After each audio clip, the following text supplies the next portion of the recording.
كما دعوتني ورجوتني غفرت لك على ما كان منك ولا أبالي. If you call on me and you ask of me, I will forgive you and I will not mind. I will forgive you and I will not mind. يا ابن آدم O son of Adam, لو بلغت ذنوبك أنان السماء ثم استغفرتني غفرت لك. If your sins started from the floor and reached the sky and you came and asked for my forgiveness, I will forgive you. O son of Adam, if your sins cover the whole earth and you came to me, ascribing no partners unto me, then I will forgive you. Then imagine how merciful and forgiving Allah subhanahu wa ta'ala is. So what is Ramadan, brothers? It's a month of mercy. It's a month of forgiveness. But you see, Ramadan, it starts differently for different people. There are some who enter Ramadan and they're crawling. There are some who enter Ramadan and they're just about to walk. There are some who enter Ramadan and they're already at some pace. And there are others who enter Ramadan and they're in full flow and they're running. Because Allah in His infinite wisdom gave us some months before the month of Ramadan, the months of Rajab and Sha'ban. And Allah decreed that these months be months of good actions, even more than other months. And so the Prophet of Allah, he would exceed and excel in doing good deeds before the month of Ramadan. In fact, he would also fast in these months as preparation for Ramadan and because good deeds are delivered unto Allah subhanahu wa ta'ala. Therefore, what are we supposed to do? Are we supposed to enter Ramadan so that in the first 5 or 6 days we're just getting used to the whole idea of reading Quran and doing good actions and extra good actions? So that by the middle of Ramadan now we are doing good deeds, and by the end of Ramadan we're now at some speed? Or should it be that we enter Ramadan and subhanallah, our heart is already in tune, our mind is already in tune, right? Our eyes are already fixed in the Quran, our tongues are already moist with the remembrance of Allah subhanahu wa ta'ala, right? Our hearts are already thumping and beating in the dhikr of Allah subhanahu wa ta'ala, so that by the middle of Ramadan we are, subhanallah, just anxious and anticipating the last 10 days. And by the last 10 days, then it's as if we're floating and flying. Like Imam al-Nawawi was asked, Yasjudul qalb, does the heart make sajda to Allah? Does the heart prostrate to Allah? He said, of course it does, and it lifts its head on the Day of Judgment. Right? Does the heart prostrate to Allah? Of course it does, and it lifts its head on the Day of Judgment. But does our heart ever worship Allah like that?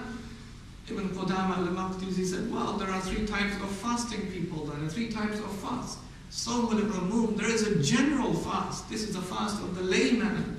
This is a fast of the Joe Blogs you would see in the streets. This is where we should not be. But this is still a fast. This is the fast of the private parts and the stomach. We save ourselves from entering desires with regards to these 2 matters. The stomach and the private parts. The simple fast, right? That's the general fast. But can fasting just be about that? How could it be, brothers? How could it just be about that? When of course we were told that رَبَّ صَائِمْ لَيْسَ لَهُ مِنَ الصِّيَامِ إِلَّا الْجُوعُ وَرَبَّ قَائِمْ لَيْسَ لَهُ مِنَ الْقِيَامِ إِلَّا السَّهْرُ. Perhaps someone does fast but takes nothing from his fast except hunger.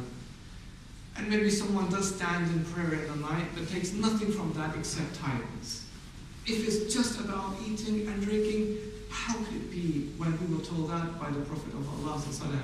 And in another hadith, لَيْسَ الصِّيَامِ مِنَ الْأَكْلِ وَالشُّرْبِ إِنَّمَا الصِّيَامِ مِنَ اللَّغْوِ وَالرَّفْثِ. Fasting is not about eating and drinking. Fasting is about what comes from your mouth. What comes from your mouth. What should be fasting? Is it just the stomach should be fasting? So we have Sawm al-Khusus, the specific fast. What is the specific fast? غَضُّ الْبَصَرِ وَحِفْظُ اللِّسَانِ أَمَّا يُؤْذِي مِنْ كَلَامٍ مُحْرَمٍ وَمَكْرُوهٍ وَمِنَ لَا يُفِيدٍ. That's the fast of the eyes. The eyes are fasting. The eyes are shielded. The eyes are protected. And the tongue is fasting from all kinds of speech, which haram, disliked, and even that which has no benefit for the people. The hands are fasting, the feet are fasting, the limbs are fasting. Everything is in a state of fasting, everything is guarded and shielded and protected. But can it just be about that fast? Is it just about the specific fast? Or should we be able to transcend even the specific fast? And so then he says there is so many khusus and khusus, a specific of the specific fast, where we, brothers and sisters, in our commitment to reach and aim high and have high aspirations and high goals, should be aiming to achieve. What is that specific of the specific fast? Sawm al-qalb is the fast of the heart. Imagine, brothers and sisters, that our hearts are fasting. How could the heart fast? Imagine the extent of khushu, the extent of submissiveness, and the extent of servitude, and the extent of tranquility and contentment the believer is in when his heart is fasting, right? Meaning nothing or very little of evil can come his way, right? Because he's guarded everything about himself. And that's where we need to try and be. As a tip, pre-Ramadan, in line with this talk, brothers and sisters, have noble and high aims. That's it. Subhanallah. Have noble and high aims. This is how Nabi Sallallahu taught his students. This is how he made Sahaba. You see, one of the Tabi'een, he once asked his son, Man qudwatuk, who is your example? Who do you like to follow? He says, Anta ya abi. I want to follow you, my father. Like every child says about his dad, right? Every dad is like a hero, isn't it? Yeah? And every family is like the A-team. Every family is like the A-team. My uncle can do this, and my auntie can do that. Right? Everyone is like that, right? He says, you, my father, khasirtu wa khasirtu.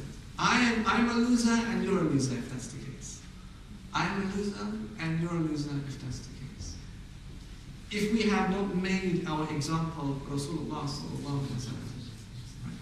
Sahaba didn't make each other example. They made their example Nabi sallallahu alaihi wasallam. Right? And these are the aspirations they had. He taught them in one hadith, if you ask Allah for Jannah, then ask Allah for what? Firdaus. If you ask Allah for that simple level of Jannah, like akhir man yadkhul Jannah, like the last man. No. He says, you ask Allah for Jannah, subhanAllah, aim high then. Then ask Allah for Firdaus, right? Aim to be in that high place. In one hadith, he says there will be 70,000 people who will enter Jannah without accountability, right? They will skip the day of judgment. There no accountability for them. And so this Sahabi Ukash bin Muhsin, he said, hand up, Ya Rasulullah, will I be one of them? You will be one of them. Another one said, Ya Rasulullah, will I be? Sabaqak Ukasha. Ukasha has beaten you to it now. That's it. Right? Ukasha has beaten you to it. He has passed you in it. It's finished now. But look at the motivation of the Sahabi, right? Both of them in their own respect, but Ukasha, how eager he was because he was aiming high. How does he know? But at least he'll give it a try. Maybe I will be one of the 70,000 privileged and blessed and esteemed people, and then I was given it, right? He was blessed still, wasn't he not? He was blessed, subhanAllah. But he aimed high. And I'll give you another example, just to illustrate the point. On one particular day, some Sahaba, they came to meet Umar ibn Khattab when he was Khalifa, radiallahu anhu. And amongst them were like the weak of the Sahaba, like those who came to Islam early, the first, Sabiqun, the first of the first, and they were young, many of them, and they were poor, and they were slaves, Bilal and others. And among them were the later ones, but they were very wealthy and very, high position, Abu Sufyan and others, radiallahu anhum jami'an. They all came to meet Sayyidina Umar. And the narration is that when Umar opened the door for them, he didn't even look at Abu Sufyan, radiallahu anhu, and the high ones. Like he didn't even acknowledge them, that they were there. But he looked at Bilal, he looked at the other weak ones, and the other young ones, and he opened the door, and the description is that he ushered them in.